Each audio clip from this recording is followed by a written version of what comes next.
un comentario respecto a qué apreciación tiene usted de África, específicamente el Sahel africano y Mali, respecto a sus procesos de, no sé si llamarlo descolonización en este instante que llevan, pero sí cómo han influido en las garras del imperialismo, digamos, occidental. Porque si bien los sacaron de allá con su proceso, quizás también eso mismo llevó a que se replanteara la doctrina Monroe y todo este proceso neofascista. Eso en la organización también. Yo le quería hacer una pregunta, ya que usted vinculó en algún momento el fascismo más tradicional, más clásico, con el financiamiento que tenía de algunas empresas. No sé si, o corporaciones, grupos políticos, personas ricas del momento. No sé si usted podría también, si usted maneja también, quiénes son las personas que en este momento están dando cabida a través del financiamiento, por ejemplo, a líderes en este momento que están en redes sociales, porque esto también ha mutado en varios sentidos. Entonces, para tener esta plataforma nueva, donde mucha gente quizás se quede con este tipo de nueva información, de reduccionismo total, también tiene que haber alguien que financie esto. Entonces, me gustaría saber si usted maneja también quiénes son los financistas del presente. Puede darse cuenta de quién financia este tipo de cosas.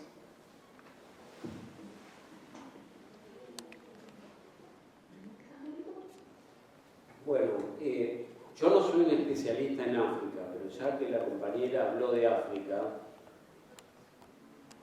y de la lucha antiimperialista, agregaría yo, y anticolonialista, ahí nuevamente nos encontramos con el papel central de la Revolución Cubana.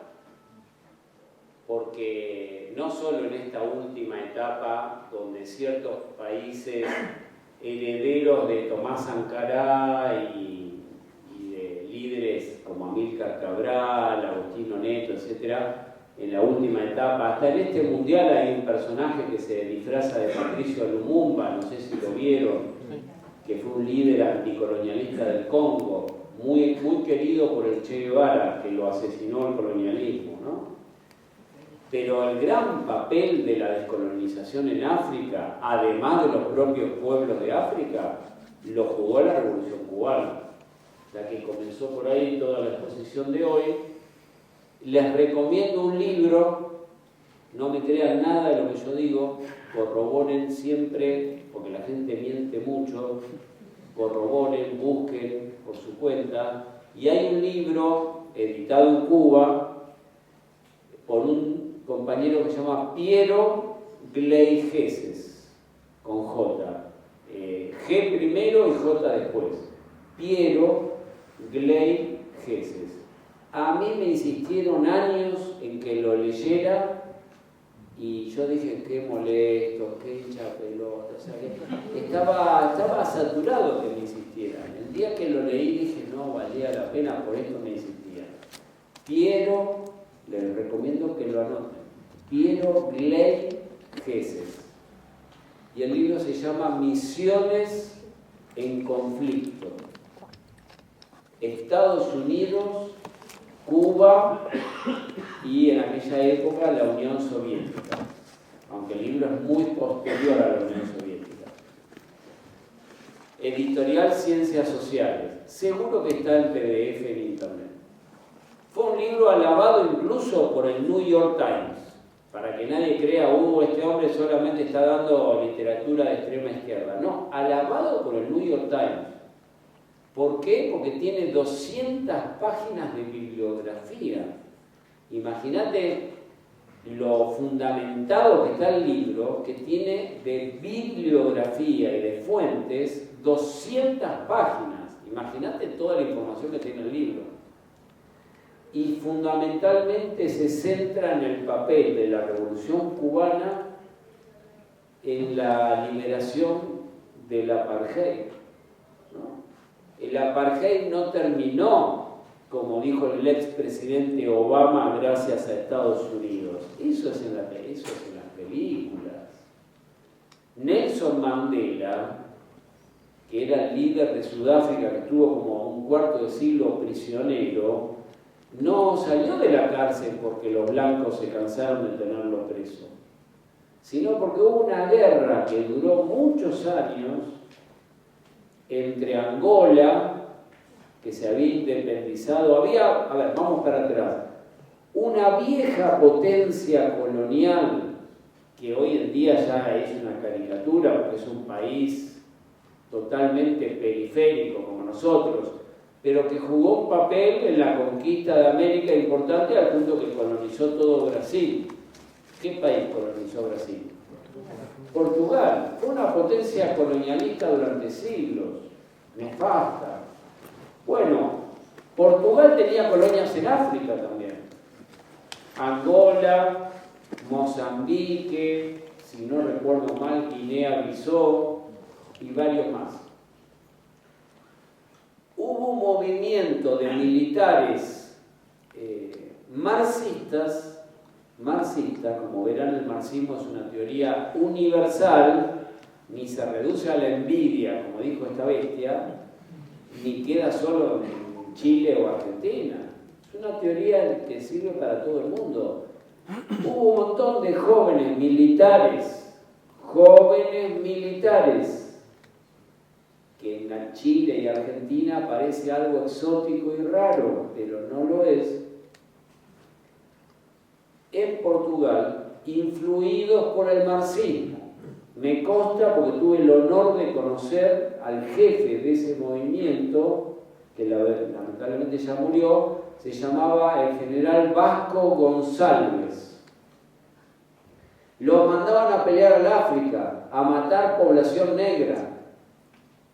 Bueno, estos generales fueron influidos por los marxistas y dijeron basta de ir al África a matar población negra, nos vamos a rebelar. ¿Quién gobernaba Portugal? El fascismo, una dictadura de las más largas de Europa, que comienza en la época de Franco y sigue hasta la década del 70. Estos generales se rebelan y hacen un levantamiento que, como fue entre comillas pacífico, y había unas vendedoras de flores que apoyaron ese levantamiento contra el fascismo y le pusieron a los tanques flores en los cañones, se conoció como la Revolución de los Claveles. Si lo buscan en internet, la Revolución de los Claveles, 25 de abril. Los militares marxistas, apoyados por todo el pueblo y por la gente joven, tiran abajo a la dictadura fascista en Portugal, que era de lo último que quedaba del fascismo en aquella época en Europa occidental.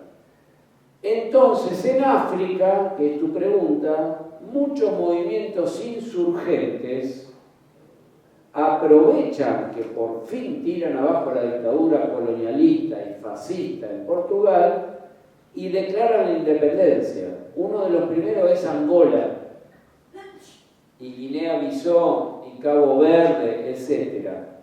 Mozambique.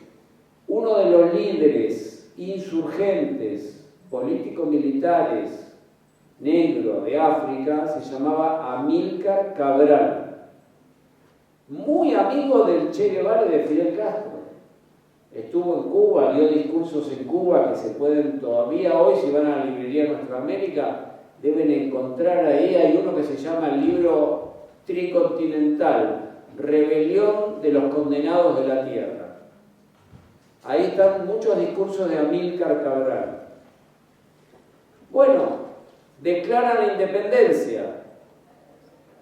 Como siempre, el régimen capitalista imperialista acepta fácilmente abandonar sus territorios. No, se resisten con las armas en la mano. ¿Quién encabeza la resistencia contra el pueblo negro que se acaba de independizar aprovechando que cayó el fascismo en Portugal? Sudáfrica. Sudáfrica era un país con un 90% de población negra y un 10% de blancos fachos de origen inglés y holandés. Esos son los africanos.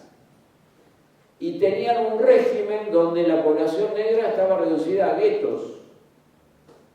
Y no podía ir a la misma escuela que un blanco, no podía tomar el mismo autobús que un blanco. Entonces entran en guerra y el ejército sudafricano invade Angola para sofocar la independencia del pueblo negro.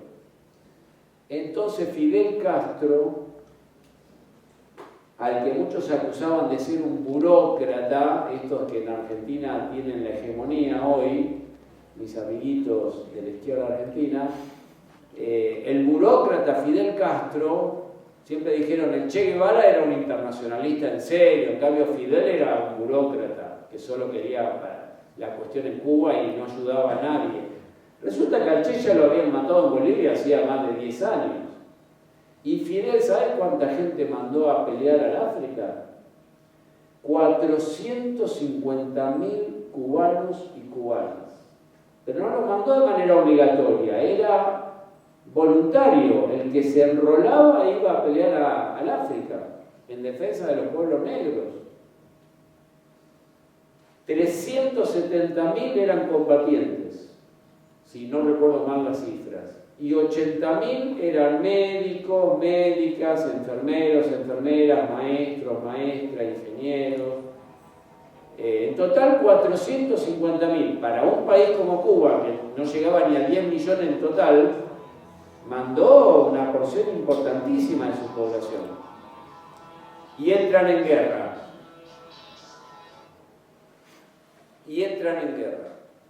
¿Quién gana la guerra? Las tropas de Angola y las tropas cubanas le ganan la guerra a Sudáfrica. Me lo contó un amigo, además de leerlo ahí, que es amigo del compañero de la librería y de la asociación José Martí, que él puede contar mejor. Se llamaba Pombo, que era un compañero de Che Guevara. Había peleado con el Che en la Sierra Maestra, luego había estado con el Che en África, en el Congo, lo acompañó al Che a Praga y estuvo también en la guerra, después que lo mataron al Che, fue con el Che a Bolivia, logró escapar, vino a Chile, que lo recibió, según tengo entendido, Salvador Allende, y de ahí volvió a Cuba y siguió peleando y se fue de nuevo al África. Bueno, él me contó, recuerdo la anécdota, que las tropas cubanas estaban en la ciudad de Cuito, Cuenavale, que fue la gran batalla, y le dicen a los sudafricanos, estamos a tiro de Johannesburgo, ¿entramos o no entramos? Y los blancos de Sudáfrica tenían pánico, le dijeron, no entren, nos rendimos. Bueno, tienen que liberar a Mandela, tienen que irse de Angola, tienen que irse de Namibia y tienen que terminar con el apartheid. Sí, tranquilos, no entren. Aceptaron todo, porque perdieron la guerra, los neonazis de Sudáfrica. Gracias a la Revolución Cubana, y el que dirigió esa guerra fue Fidel Castro en persona. El papel que tuvo la Revolución Cubana, por eso tenemos que ser solidarios con Cuba hoy, porque le debemos muchas cosas a Cuba. Creo que la humanidad le debe muchas cosas a Cuba. Entre otras, terminar con el apartheid. Creo que las rebeliones que vos mencionaste, actuales, son hijas de esas luchas contra el apartheid sudafricano. Y gracias a Cuba se terminó el apartheid, liberaron a Mandela, se reconoció la independencia de Angola, se reconoció la independencia de un país que a partir de ese momento comenzó a llamarse Namibia, porque hasta ese momento Sudáfrica no lo reconocía. Todo fue un triunfo de Cuba. Y los cubanos se volvieron, como dijo Raúl Castro, que hoy es un señor muy viejito, un abuelo, dijo, de Cuba no nos trajimos marfiles, diamantes, porque hay muchas riquezas en África. Y el imperialismo, cada vez que invade un país, lo primero que hace es robarse los recursos naturales. Cuba no se llevó ningún recurso natural. Dijo, solamente nos traemos nuestros muertos. Las rebeliones que vos mencionás del centro de África son hijas de estas luchas. No nacieron de una galera como un conejo. Son hijas de esas luchas de la década de 60, 70, 80. donde Cuba apoyó al Congo. El Che Guevara fue a pelear al Congo, siendo que él era blanco, a pelear en defensa de la población negra del Congo, apoyó a Argelia, apoyó, bueno, es muy larga la presencia de la revolución cubana en África, ¿no? Ahora, ¿eso generó un debilitamiento del monroísmo? Ya es una pregunta muy refinada. Yo te diría que no necesariamente, porque los africanos, el pueblo de África, peleó básicamente contra el colonialismo europeo.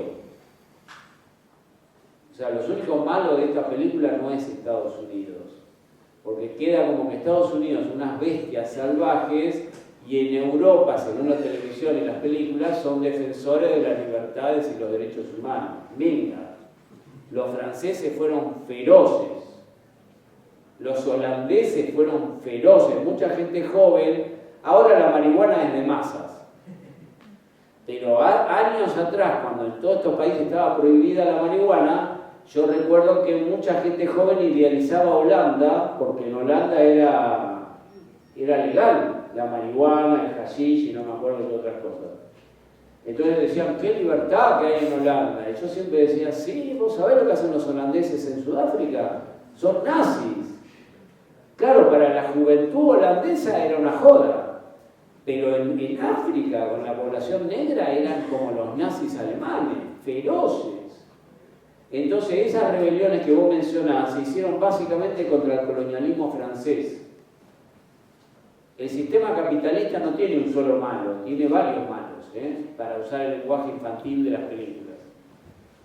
Entonces, ¿debilitó al monroísmo? Te digo, no lo sé. Lo que sí debilitó es el papel de la OTAN, de Europa Occidental. Y Inglaterra apoyó el apartheid, Estados Unidos, Israel, Holanda, todos apoyaron el régimen del apartheid y perdieron todos frente a la revolución cubana. Y en esa guerra no participaron los soviéticos, La llevó a cabo solamente el pueblo de Angola, el pueblo de Namibia, la propia población negra de Sudáfrica y las tropas cubanas. Decir que no hay tiempo, pero el compañero de la Asociación Martí, Rodrigo, te lo podría contar, lo conoce creo que mucho mejor que yo, porque además él era amigo de Pombo, que era uno de los generales negros. Yo lo conocí, un hombre del pueblo, sencillo, humilde, para nada un jerarca militar, y estuvo en todas estas guerras de liberación, ¿no? La última pregunta, yo no soy un detective, ni un agente de inteligencia, entonces ¿cómo puedo averiguar quién financia, igual que ustedes, buscando en internet? Los servicios de inteligencia tendrán fuentes exclusivas, los detectives no sé cómo harán. Lo poco que yo averigüé lo busqué en internet, ustedes lo pueden buscar también. ¿Quién financia a estos personajes? No es tan difícil, porque si se meten en la fundación Open Society Foundation, Fundación Sociedad Abierta de Soros, ahí te dice a quiénes le dan la plata. Es de acceso público. Si se meten en el sitio web de la Fundación Ford Foundation, ahí te dicen a quién le dan el dinero. Así es lo que yo averigüé. Si se meten en la Fundación Friedrich Ebert de Alemania, ahí te dicen a quién le dan el dinero. Al menos lo que te dicen en público, ¿no? Yo sé que a Rothbard, el maestro del presidente argentino, el último representante de la escuela austríaca, que si los primeros empezaron en Viena, terminó en Las Vegas. Por eso te digo, mirá el nivel como decayó, en una ciudad de casinos y prostitución, parece un chiste mal gusto. A él lo financiaba una empresa de petróleo, los hermanos Koch se escribe, K-O-S-C-H. Pero todo eso yo lo averigüé por internet, o sea, no te puedo aportar a los dos, les digo, que preguntaron, yo no tengo una información exclusiva. Es lo mismo que pueden averiguar ustedes si se meten a buscar en internet. ¿Quién financia a esta gente? Después también te puedo decir un dato muy cotidiano. Los libros que yo usé para escribir ese libro contra la escuela austríaca los publicó la editorial Unión Editorial de Madrid.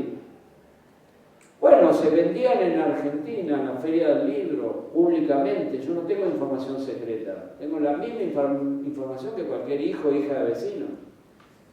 Entonces fui a comprar los libros y le dije a la señora que vendía, que estaba contentísima porque yo le compraba un montón de libros. Mis amigos de izquierda me insultaban. Una novia de esa época me dijo, yo me compraría un vestido, ¿cómo vas a gastar esa plata en esos libros de mierda? Otro amigo de editorial acá dijo, ¿cómo vas a gastar plata con esta gente? Es que si los vamos a criticar hay que leer lo que ellos dicen. Yo sabía que era un dinero mal gastado, pero bueno, si uno los va a criticar, no puedo insultar como insultan ellos. Uno tiene que leer lo que escriben. Había que comprar los libros. Fui y los compré en ningún lugar secreto, en la Feria del Libro. Por eso toda la gente amiga que me rodeaba me insultaba, me decía, le está dando plata a la ultraderecha. Es que yo quiero saber lo que dicen. Si los quiero criticar, tengo que leer y estudiar. Creo que así un investigador serio actúa, ¿no? Entonces le pregunté a la señora que era empleada, le digo, qué buen stand que tienen, los felicito, está buenísimo. ¿Cómo hicieron para ponerlo? Y me dijo, flaco, de España nos dieron la plata. Ah, ¿sí que de España le dieron la plata? Bueno, yo deduje que era Vox, la agrupación de ultraderecha española. Porque ¿quién te va a poner el dinero? Cuesta decenas de miles de dólares poner un stand en la Feria del Libro. Pero mis fuentes de información no son secretas, son tan comunes como las de ustedes. No tengo información extra para proporcionar. ¿Quién lo financia? Entonces, lo financia la agrupación Vox, que es popular, famosa, abierta. ¿Quién está detrás? No tengo idea. ¿Quién financia a todos estos? No tengo idea. Ahora se sabe que ¿por qué ganan las elecciones? Muchos de ellos, porque los sistemas electorales los maneja, dice la televisión, que yo lo escuché acá, una empresa de Israel. Ahora, ¿cuál es la empresa? No tengo ni idea. No sé, averigüen ustedes. O sea, cualquiera de nosotros podemos averiguar eso. Hasta un límite, ¿no? Yo no tengo información secreta. Es la información que está al acceso de todo el resto de la población. Muchas gracias. Vamos a abrir un nuevo espacio para que los asistentes puedan hacer sus preguntas o reflexiones. Vamos a partir por acá. Le quiero agradecer, profesor, su brillante exposición que nos lleva a enfatizar el imperialismo, el capitalismo, pero quisiera, muy cortito, hacer énfasis a lo que usted en 2 o 3 oportunidades dice. Una izquierda inerte que se dedica a discutir cosas periodísticas, cosas superficiales, y usted con sus manos incluso nos dice, no lo vamos a lo hondo. Compañero, y si no lo vamos a lo hondo, y esto lo digo yo como experiencia personal mío, quizás es que no sé cómo hacerlo, es que no sabemos cómo hacerlo. De otra manera no es posible que me explique que toda la ultraderecha se está apoderando casi de la América Latina. No sabemos qué le va a pasar a Brasil y no sabemos qué le va a pasar a México. ¿Qué sería el hecatombe, compañero? Quisiera eso, su opinión, su experiencia en este sentido. De aquí para adelante, ¿qué podríamos hacer, compañero? Nada. Agradecerle, profesor, por haberse dado el tiempo y haber hecho el esfuerzo de venir a exponer, y a la organización también por haber hecho la gestión. Yo quiero hacerle una pregunta que de hecho también está relacionada con la que acaban de hacer, pero es respecto al tema de las experiencias como socialdemócratas y el llamado estado de bienestar, que es un ejemplo que me gusta mucho usar a la izquierda, por así decirlo, progresista actualmente, como ejemplo de éxito respecto a lo que es un sistema, entre comillas, socialista. Sabemos que al final todo este cuento del estado de bienestar, como usted mismo expuso, es un cuento capitalista capitalista también. Y esto también refuerza el tema de qué hacer cuando tenemos una izquierda inerte y, como dijo la compañera recién, o que no molesta. Usted hizo mucho énfasis en el peligro que esto significa. Entonces mi pregunta también va respecto a cómo debemos responder como izquierda revolucionaria a estos discursos que ponen estas experiencias nórdicas o socialdemócratas como estándar de éxito político y económico. ¿Cómo reaccionamos también a estos discursos en la práctica? ¿Qué hacemos al respecto?